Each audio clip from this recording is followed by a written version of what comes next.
Itu berakhir bisa seperti ini. Angkat kepalanya, dorong tangan saya, angkat kakinya, kemudian digulingkan. Enggak semuanya bisa berakhir seperti ini.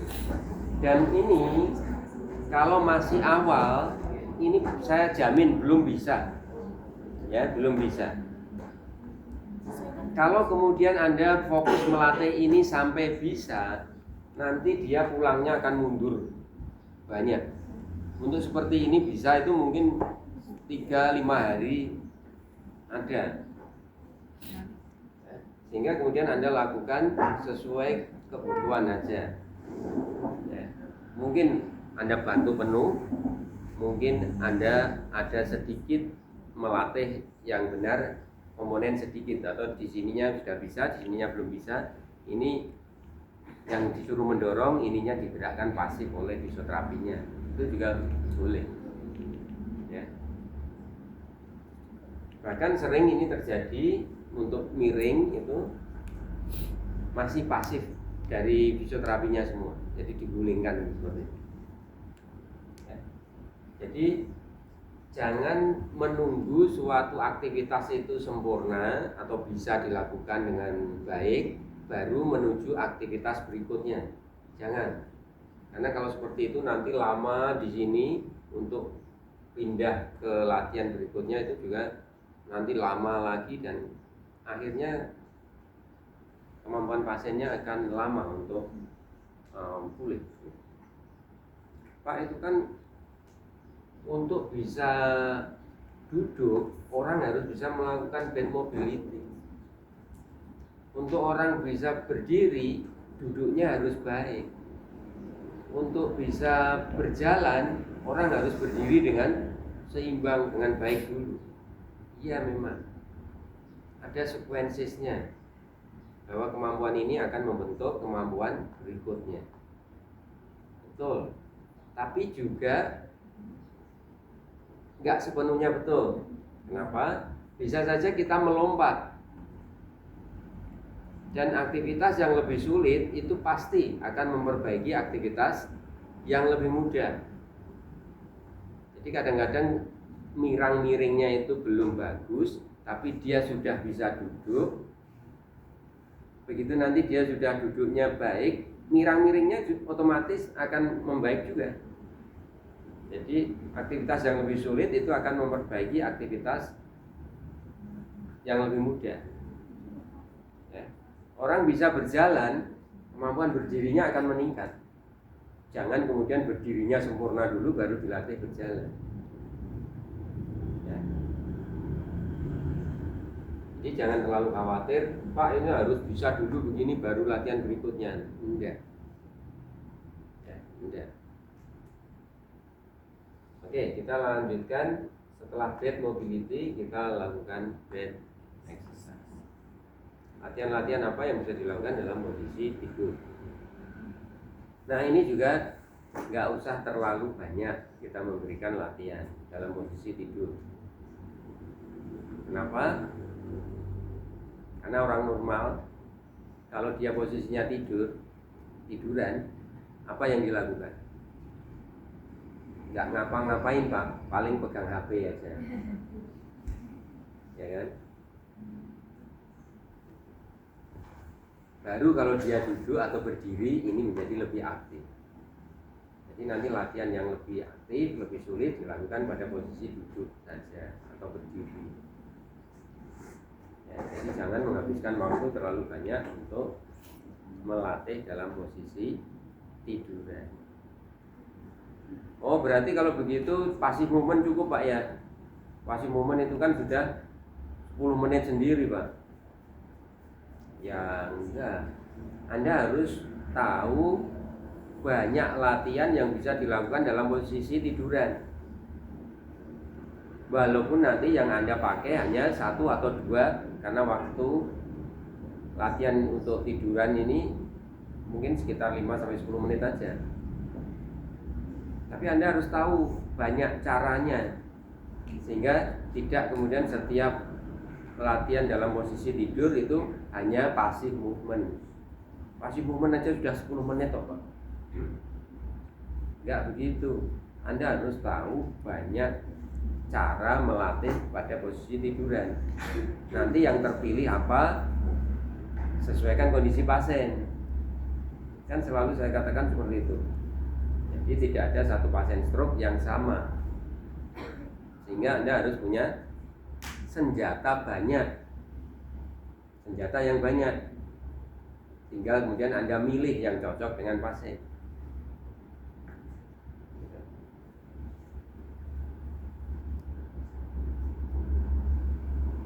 Jadi jangan, Pak Setiawan bilang nggak usah banyak-banyak latihan dalam posisi tidur terlentang.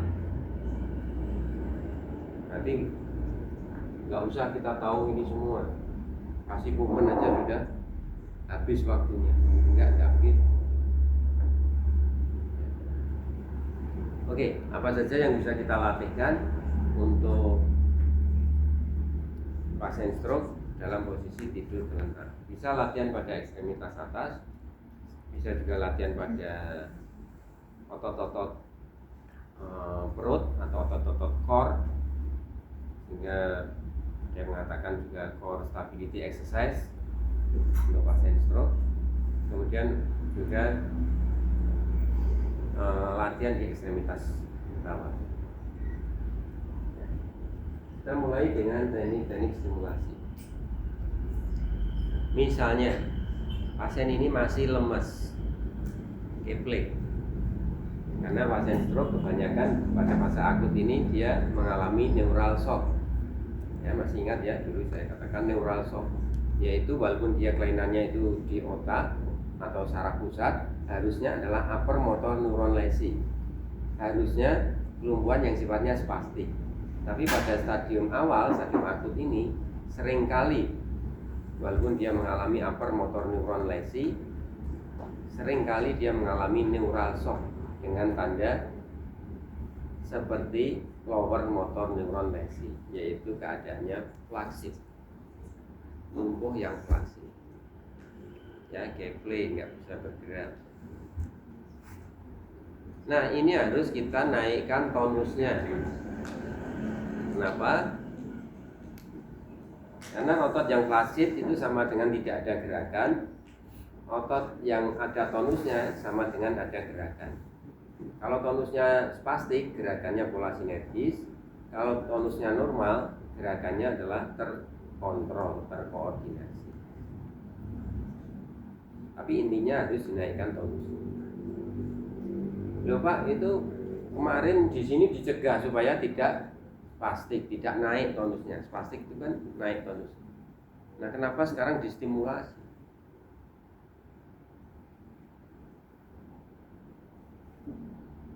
Ya kan, membingungkan. Nah, yang dicegah di sini adalah yang nanti potensial spastik, sehingga Anda harus tahu polanya. Spastik itu kemana, jangan kemana. Nah, yang kita stimulasi itu adalah bukan otot-otot yang potensial nanti spastik. Jangan, yang distimulasi jangan otot-otot yang potensial nanti spastik, yaitu misalnya bisepsnya. Enggak. Yang kita stimulasi adalah antagonis yang potensial spastik. Ya, kita stimulasi agar muncul tonusnya. Nah, misalnya apa saja yang bisa kita berikan? Mungkin Anda bisa memberikan aproksimasi seperti ini.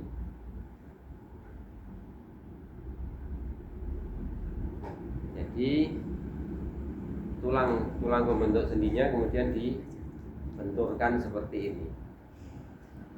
Ini kemudian akan menimbulkan rasa tidak nyaman, ya, yang kemudian akan memicu pasien ini untuk bangun, ya, bangun. Mungkin menjadi marah, mungkin menjadi, nggak apa-apa. Memang kita stimulasi itu adalah menaikkan, ya, membangunkan, ya, karena flaccid itu sama dengan tidur, sedang tertidur, lemes. Nah, ini dibangunkan. Nah, sehingga kemudian kita bisa memberikan aproksimasi.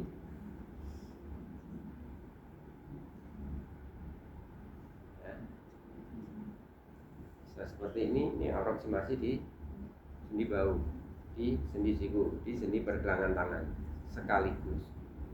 Boleh Pak, hanya satu-satu sendi boleh, tapi nanti memakan waktu yang lebih banyak gitu ya. Saya hanya mau melakukan aproksimasi pada sendi bahu aja Pak. Nah misalnya hanya pada sendi siku saja Pak. Nah daripada seperti itu ya langsung aja kita melakukannya seperti itu.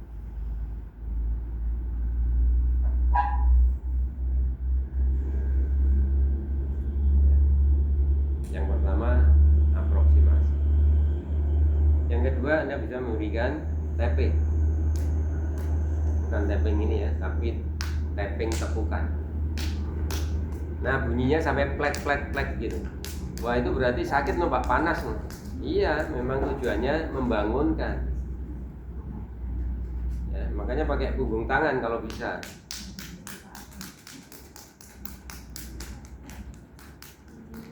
Ya. Bukan di sini ya, bukan di sini. Tapi misalnya sudah 3 hari, 5 hari, di sininya juga masih flaccid, boleh Anda berikan stimulasi. Karena kalau flaccid terlalu lama nanti dia akan lumpuh. Karena flaccid itu kan sama dengan nggak ada gerakan. Bahkan kalau menurut Brandstrom, maka pemulihan pasien stroke itu harus melewati fase spastik memang. Jadi nggak apa-apa dibangkitkan spastisitasnya. Ya. Karena kemudian kalau disuruh milih ya, lebih baik pilih yang mana antara flaccid atau spastik. Gak pilih dua-duanya Pak. Saya pilih tonusnya itu normal. Karena normal itu berarti gerakannya ada dan terkontrol, terkoordinasi. Saya nggak memberi pilihan normal, saya memberi pilihan 2 saja. Pilih flaccid atau spastik. Spastik. Karena flaccid itu sama dengan 0, nggak ada gerakan. Spastik itu ada gerakan walaupun gerakannya pola sinergis. Pola sinergis itu apa? Gerakannya massal. Ya, misalnya mengangkat tangan seperti kemarin saya contohkan, itu tidak begini gerakannya, tapi kemudian semuanya bergerak. Anda suruh merapikan rambutnya di sini, gerakannya tidak begini, tapi kemudian semuanya ini.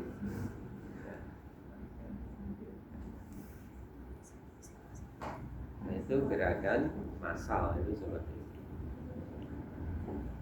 Oke. Jadi yang kedua adalah tapping.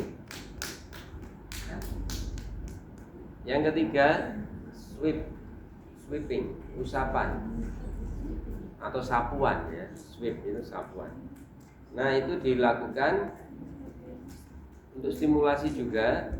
Bagaimana usapan itu memberikan stimulasi? Ya harus menyakitkan. Kalau Anda begini kan, ya dia tidur, ya tidur. Terus gimana? Tekan, kemudian seret. Nah, wah panas itu Pak. Iya memang, karena tujuannya membangkitkan. Kombinasi.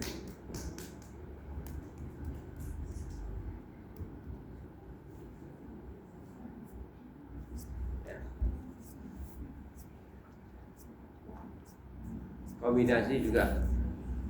Apapun yang bisa membangkitkan pasien. Ini kan stimulasi taktil semua ini, ya kan? Aproksimasi, sweeping, kemudian tapping, ini taktil semua. Satu lagi stretch stimulus. Ya. Mungkin Anda bisa memberikan seperti ini. Buka tangannya. Ayo. Nah, seperti itu. Ini stretch stimulus.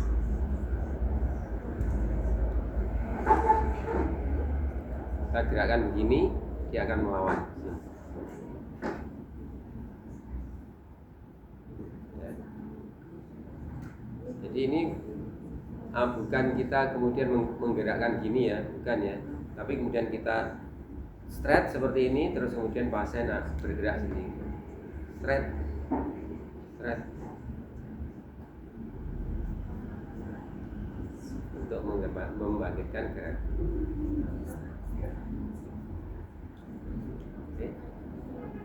Nah, selain stimulasi taktil ini, aproksimasi, tapping, sweeping, stretch stimulus, Anda juga bisa memberikan berbagai stimulasi sensorik lainnya. Misalnya stimulasi verbal yang didengarkan oleh pasien. Berarti Anda harus memotivasi pasien. Anda melatih pasien stroke kemudian diam saja.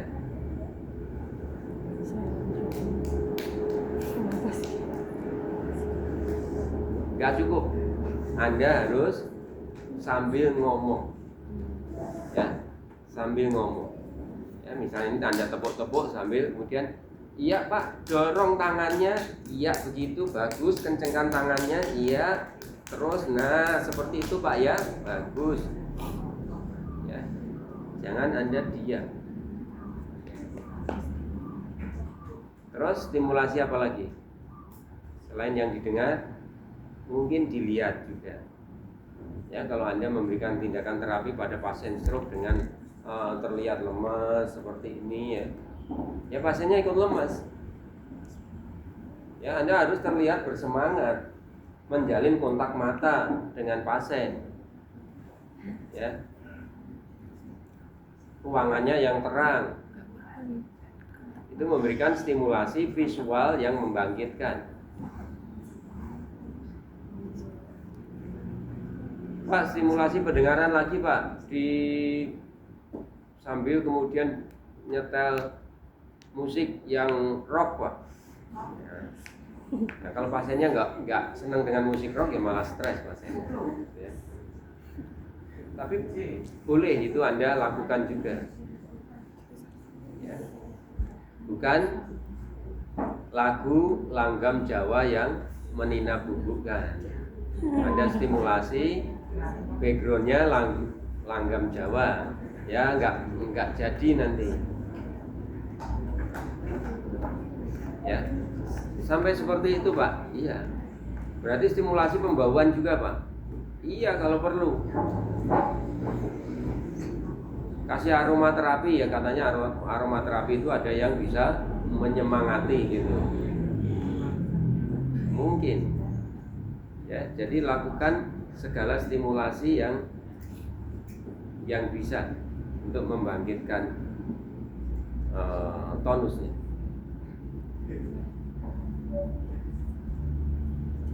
Boleh Pak diberikan stimulasi taktil yang lain, misalnya diberi sentuhan-sentuhan seperti ini. Boleh, tapi yang bersemangat juga. Atau mungkin seperti ini. Atau mungkin disuruh mengenali jari-jarinya.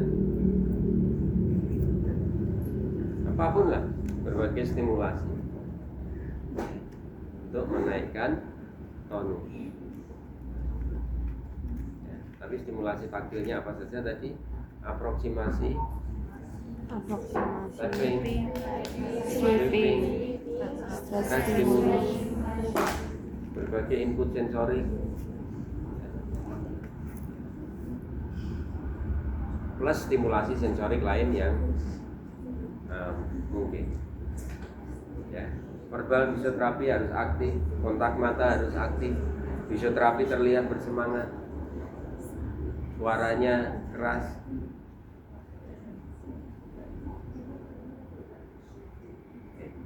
Terus untuk ekstremitas bawah, bagaimana Anda memberikan stimulasi? Sama prinsipnya seperti tadi ya. Anda bisa memberikan aproksimasinya mungkin seperti ini, lutut dan sendi panggulnya Anda beri dorong ke sana, lutut dan sendi engkelnya Anda beri dorongan ke sana. Bisa juga Anda melakukannya seperti ini.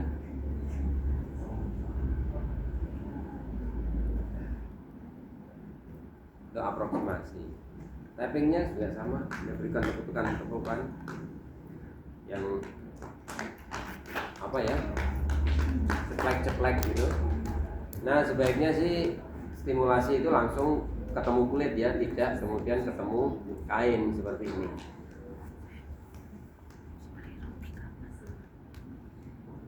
Bisa Pak, boleh itu dilakukan, boleh saja.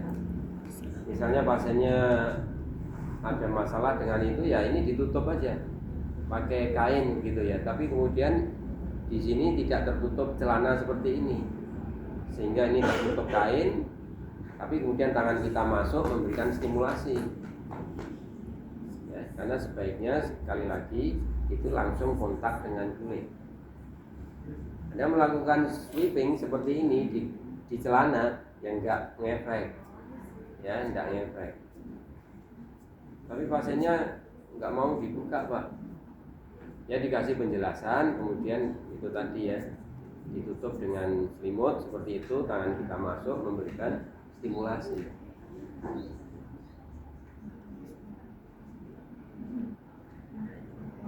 Dan seperti ini, dan seperti ini.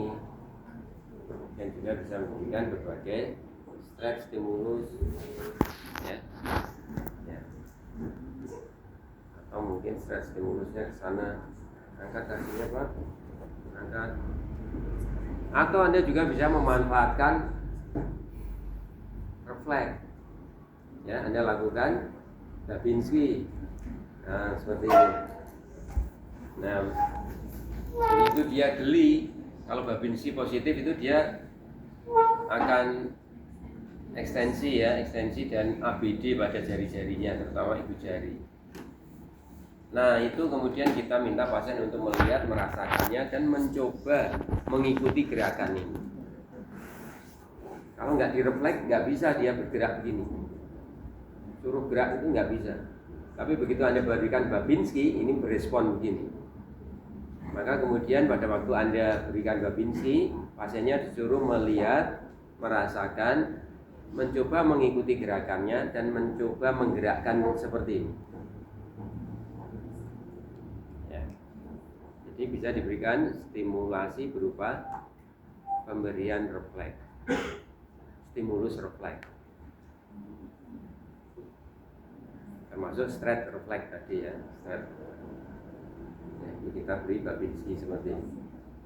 Kalau Babinskinya negatif, kalau dia merasa geli, itu kalau kita teruskan seperti ini, apalagi kalau kemudian kita tekan, kemudian kita, nah ini dia akan geli nyengkerem.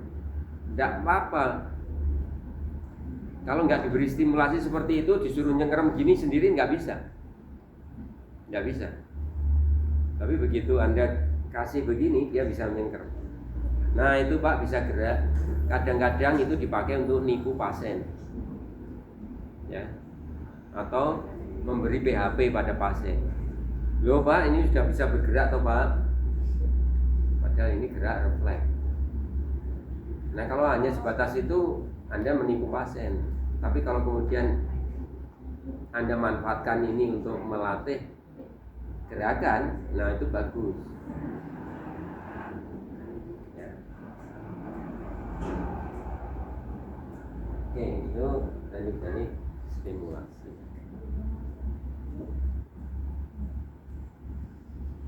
Anda juga bisa berikan berbagai stimulasi sensorik, tidak stretch stimulus ya, atau stretch refleks tadi ya, tapi Anda berikan stimulasi seperti ini,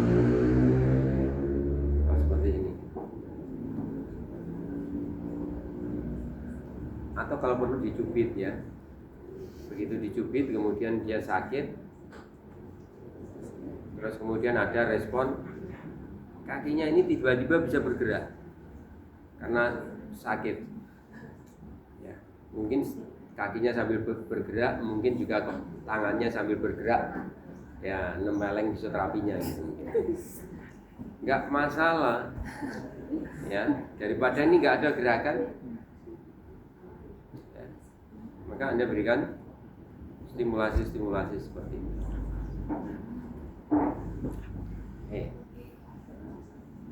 Nah, lawan dari stimulasi itu adalah inhibisi.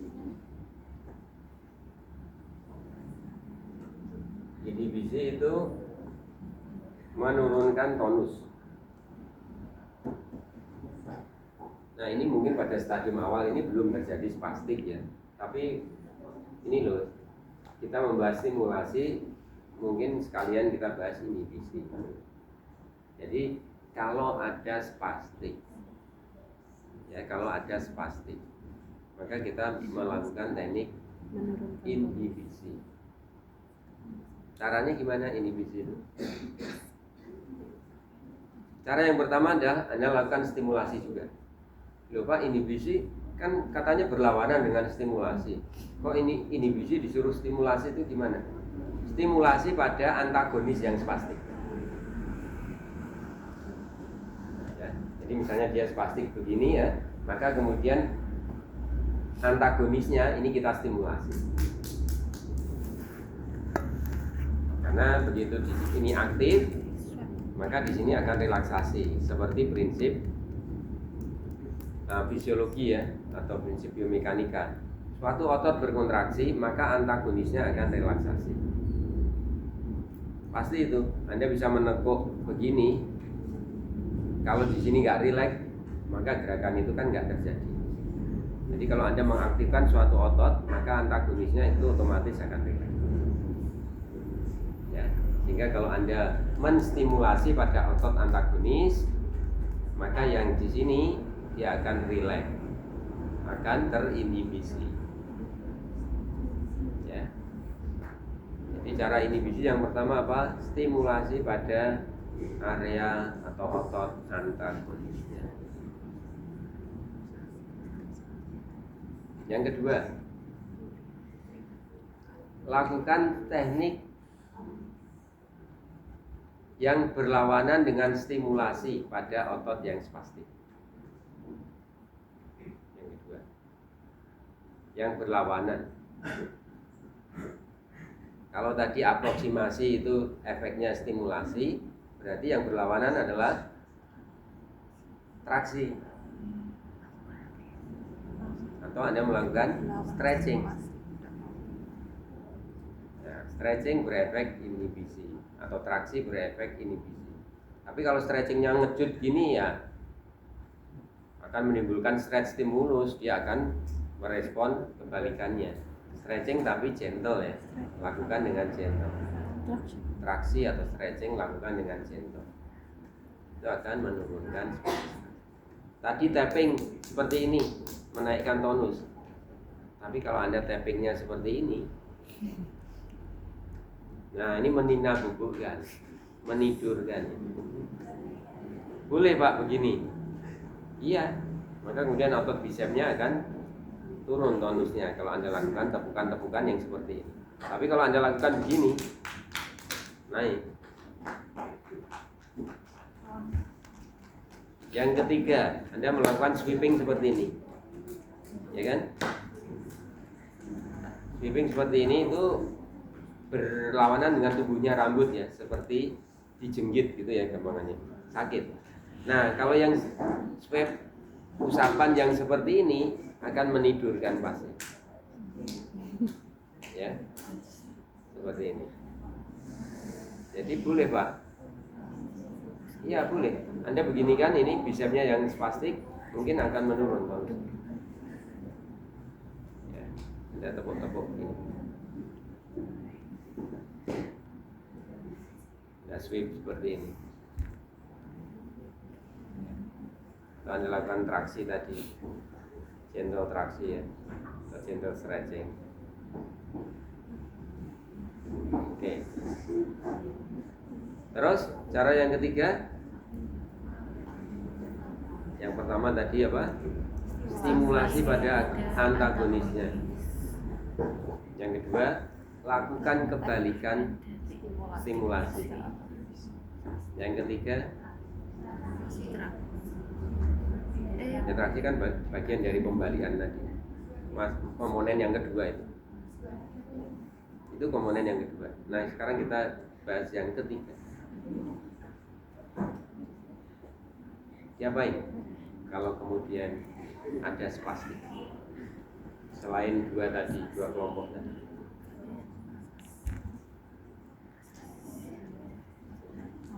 Maka kemudian Anda ingat prinsip dari teori-teori spastisitas. Satu, bahwa spastik itu terjadi karena adanya stretch stimulus dari gravitasi. Jadi kalau tiduran seperti ini, spastisitas tidak berat, tidak memberat. Tapi begitu dia duduk atau berdiri, ini akan begini. Kenapa? Karena ada stretch stimulus dari gravitasi sehingga dia berespon melawannya. Nah, kalau teori penyebab spastisitasnya itu, berarti apa yang kita lakukan? Eliminasi gravitasi. Caranya gimana? Kalau tiduran ya ini diletakkan. Kalau dia duduk, ya tangannya jangan dibiarkan tergantung, ditaruh. Kalau dia berdiri juga sama, jangan dibiarkan tergantung, tapi ditaruh, mungkin ditaruh di saku seperti ini, atau mungkin dipegangi dengan tangan di sini, atau mungkin memegangnya seperti ini. Ya, ini kan, ini pola antispastiknya kan, ekstensi, dipegangi sekalian. Kalau duduk, ini kemudian tangannya dipakai untuk tumpuan, mancat begini, maka gravitasinya kan tereliminasi.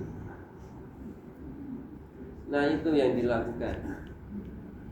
Kalau hipotesis penyebab spastiknya adalah gravitasi, maka tindakannya eliminasi gravitasi. Kalau pasiennya masih lumpuh, tapi kemudian sudah dilatih berdiri dan berjalan, mungkin sampai dipakaikan mitela atau sling untuk menyangga lengannya ini. Bisa berefek inhibisi.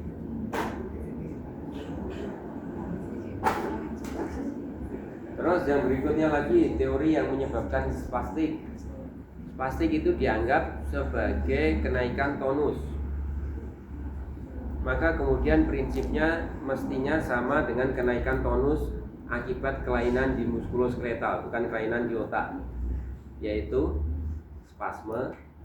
Spasme itu tonus yang meninggi, kram, kejang, tegang. Nah, itu diapain itu kalau otot-otot mengalami seperti itu? Pak, kalau ada orang kram itu di stretching, Pak. Ya, sama, ini berarti Anda stretching. Tapi stretchingnya tidak boleh mendadak, karena kalau mendadak menimbulkan stretch stimulus, melawan dia. Jadi gitu, Anda lakukan gentle stretching dan kemudian dipertahankan stretching dalam posisi paling panjang itu agak lama. Prolong stretching.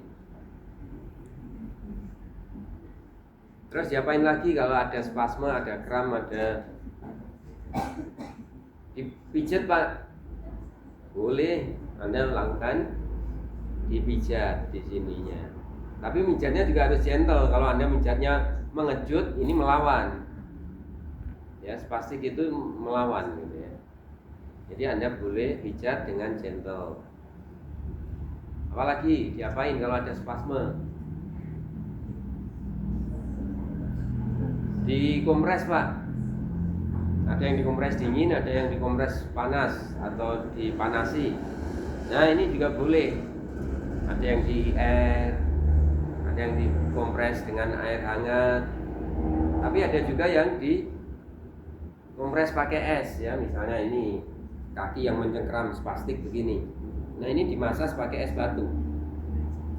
Ya, dimasas pakai es batu. Ya, untuk kemudian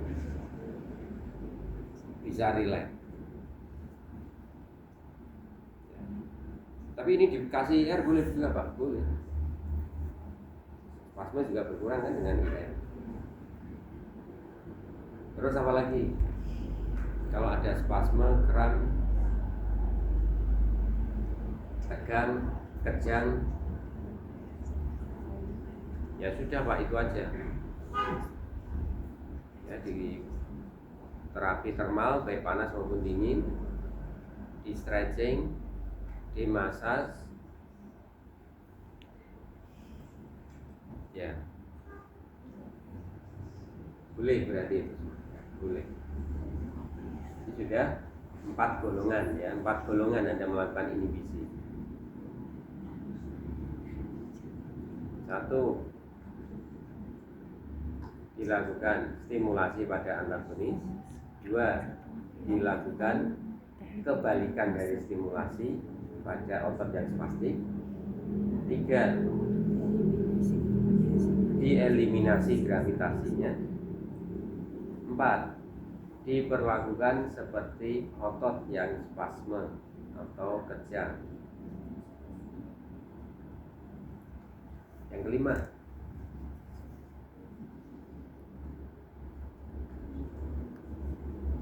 nah ini yang khas untuk stroke. Spastik itu pada pasien stroke biasanya dalam pola sinergis. Artinya apa? Kalau dia melakukan suatu aktivitas, maka kemudian ini akan meningkat. Jadi pada saat diam di bed seperti ini, Anda menurunkan spastisitasnya itu gampang sekali. Nah, sudah turun spastiknya. Sampai kemudian sudah seperti sisi yang sehat. Sudah nggak begini lagi. Ya, Anda lakukan tadi 4 cara tadi. Tapi begitu bangun ke posisi duduk, ini gini lagi. Seolah-olah apa yang Anda lakukan ini semua tadi nggak ada gunanya.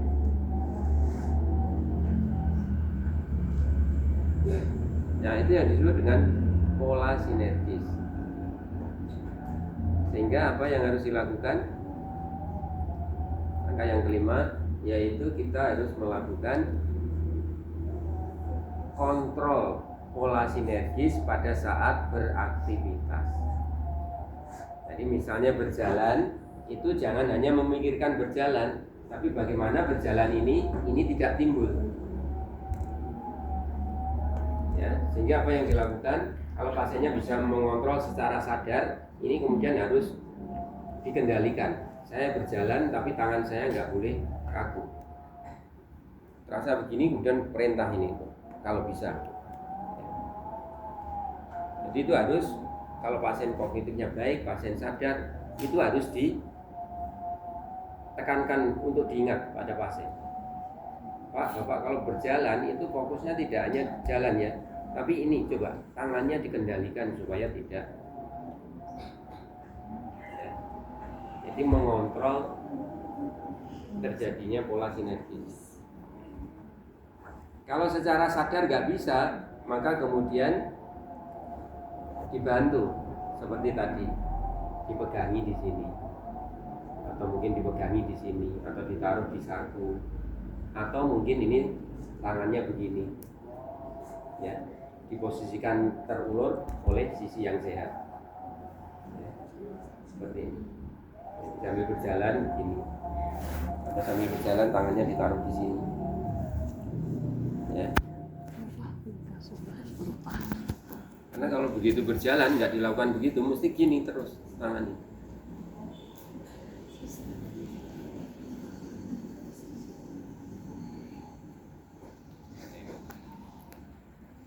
Kalau sudah disadari tetap nggak bisa, kalau sudah dibantu dengan tadi ya diposisikan tadi tetap nggak bisa. Kadang-kadang perlu diberikan splint. Jadi ini disiplin dalam posisi begini, dalam posisi lurus seperti ini dipasangin splint. Atau kadang-kadang yang paling sederhana itu dispalek.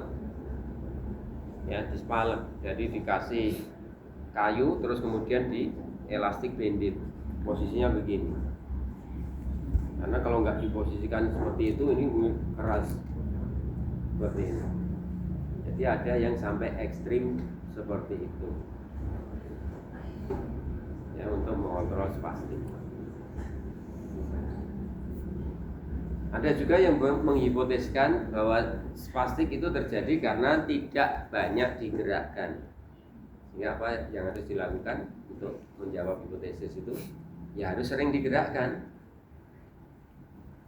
Semakin ini tidak pernah digerakkan, tidak pernah digunakan, semakin spastiknya akan memberat. Jadi ini sudah cara yang berapa? Cara yang ke-6. Ya, cara yang ke-6. Banyak Pak ya caranya. Iya. sudah begitu banyak cara yang kita lakukan, kadang-kadang spastiknya itu masih aja tinggi. Apa yang kita lakukan? Sudah, kalau seperti itu ya kirim ke spesialis sarafnya biar diberikan obat-obatan untuk menurunkan spastisitas. Dikasih obat-obatan sampai yang paling dosisnya tinggi itu misalnya botok ya, suntikan botok, botulinum toksin, masih aja spastik. Kadang-kadang dilakukan operasi. Yang kanan apa? Operasinya apa? Yang kanan. Spastik itu kan terjadi karena sirkuit refleks ya, arcus refleks. Apa namanya?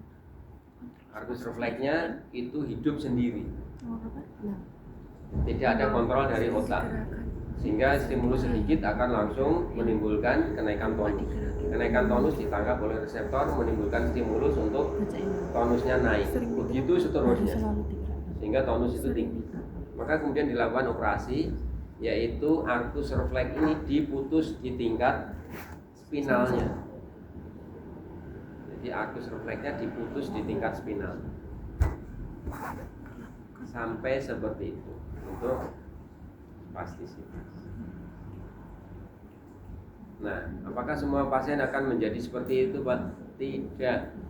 Ada yang tidak muncul spastisitas, ada yang spastisitasnya itu ringan, ada yang spastisitasnya sedang, ada yang sampai berat sampai seperti itu tadi. Bahkan kalau spastisitas itu sudah tercampur dengan kaku sendi, di spastik yang seperti ini dalam waktu lama itu sudah kadang-kadang itu sulit membedakan ini spastik ataukah sudah ada kaku sendi. Maka kemudian Anda cek dengan tes gerak pasif ya.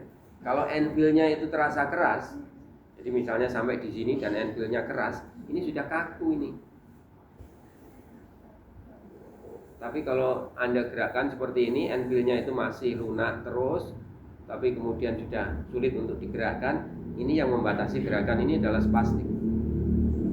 Tapi kalau Anda lakukan tes gerak pasif, end-feel-nya keras, waduh ini sendinya sudah terjadi kalsifikasi. Kalau seperti itu ya harus dioperasi. Kalau memang mau full ROM lagi. Sampai seperti itu, Pak. Iya. Kadang-kadang nggak dioperasi, tapi dilakukan, tapi yang belum terjadi kalsifikasi pada sendinya. Sendinya sudah terbatas memang, tapi belum terjadi kalsifikasi. End-feel-nya masih lunak. Maka yang dilakukan adalah Anda lakukan latihan menambah ROM-nya,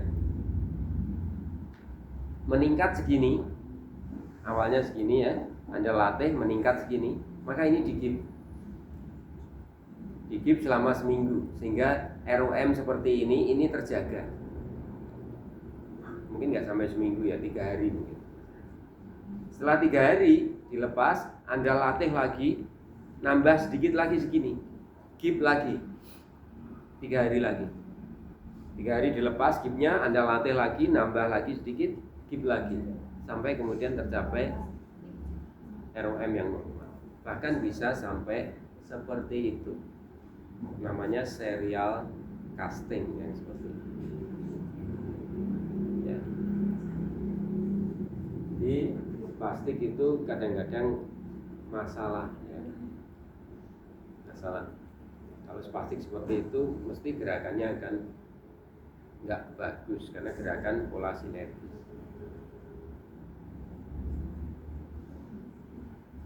Oke, lakukan teknik-teknik stimulasi dan inhibisi. Praktek.